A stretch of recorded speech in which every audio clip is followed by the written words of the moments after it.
Nii mina olen. Karnise, tükk aega rääkis, kui rõve ma olen, kui vastik olen, kui ropp ma olen.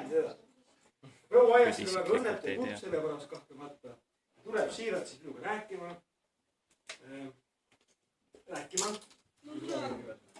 Ja siis ta küsis, et ütle mulle, kas sa ikka teed allapoole või vööd nalju ka.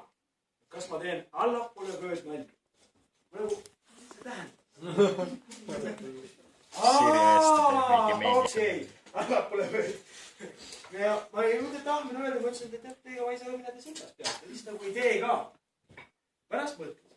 Meil on siin kerad ja kepid ja ma ei tea. Auk ja täna oli ka, vaata, august läks läbi, auk on väike, sisimahu sisse. Mis on tõesti võib väga rohkult mõelda selle asja peale. No, normaalne. No kuidas keegi mõtleb. Ja siis ma hakkasin taipama. Tegelikult päris allapoole vööd nalju ma küll pole mitte midagi teinud. Sest meil mitte korda pole rääkinud. Mitte ühtegi korda pole rääkinud Siira Aiase rinnas.